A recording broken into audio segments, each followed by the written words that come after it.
Viva! Viva Yamua, viva! Viva! Panting at DMR, Pante. Panting capitalism, Pante. Amanda. Comrades, let me read our memorandum to DMRE. Though we have given them a lot of them, I think they are full up in one of their drawers. They can't even open the drawer because it's full of the memorandum. You must understand, memorandum from 2014 till now. And nothing has happened.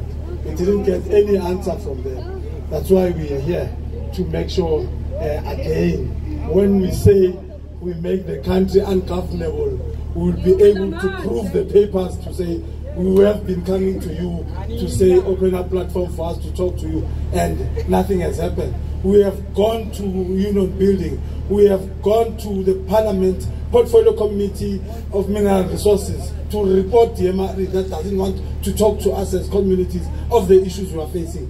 And as of today, they haven't even come back to us. But the hell, but it's about food. The hell of food. I want to food sometimes. We will read to them and make sure they have. Yeah. Okay. Yeah. Okay, comrade. Our speech read as follows. Poverty strips one of the legitimacy to call oneself a human. There isn't anything worse than being black, than being poor or black in a capitalist society. Now imagine being both. The relationship between business and human rights in South Africa is not a contemporary relation. It draws back from the colonization of the natives through the creation of racial capitalism. The idea was that black people were not human enough to firstly participate in the economy of the country, and secondly to be economically viable. As a result of the major economic decision and policy changes were made on behalf of black people and poor people without their consent, without consultation. The president of Abatlali Basem Jondolo, Sbuzikoto, aptly said, everyone wants to talk about the poor, but now no one wants to talk to the poor. They talk about poverty and so on, but they don't talk to us. Consultation is the backbone of our constitutional democracy. I always find it weighed every time I have to refer to the 1996 Constitution as our constitutional, and it is not a constitution for black people. Several studies and participation discuss the Constitution shortfall and failures of being just a constitution. When the Constitution was negotiated, the National Party sent out a referendum to their white populace to request them to represent them in their CODESA negotiations. The ANC in turn assumedly appointed itself as the supreme spokesperson for the black people and went to represent them without their consent.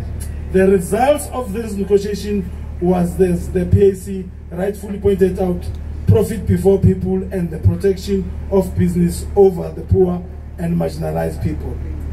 This has led to the perpetuation of white supremacy, anti-blackness. The black and the poor people cannot talk for themselves. They must be spoken for, or decided for, and negotiated for. In the case of concerning the Traditional and Khoisan Leadership Act, the Constitutional Court reiterated that public consultation is an important pillar of our constitution dispensation, and as such, people who are affected by the bill must be afforded sufficient time and opportunity to take representation and inputs during the legislative process. In Maledu, the same principle was enunciated.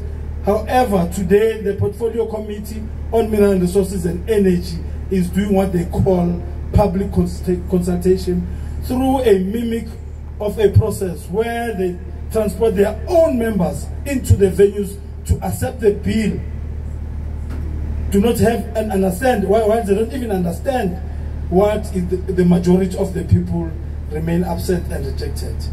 In the contemporary South Africa, business thrives as the present day colonizers. Business continues to reject black people in favor of white people, and particularly white men, thus rejecting the idea of equality that the Constitution has envisaged. Business continues to profit above the lives of the black people. We saw it in Marikana when they gunned down the black people in broad daylight in front of the media, in the whole world was watching.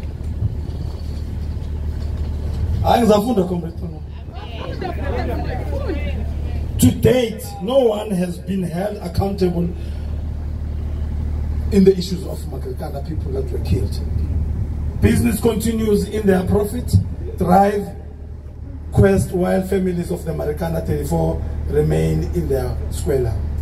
In the contemporary South Africa, mining companies continue to extract resources and profits in communities that are homes of black people, and where the people experiences the worst forms of condition due to the mining companies. Yet these poor communities do not benefit anything of these mines.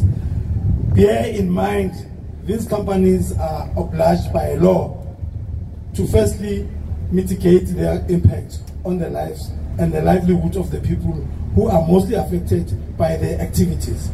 Only in a banana and capitalist republic like South Africa, when business thrives above human rights, these companies continue unabatedly violate the dignity of our people and break various laws without any consequences.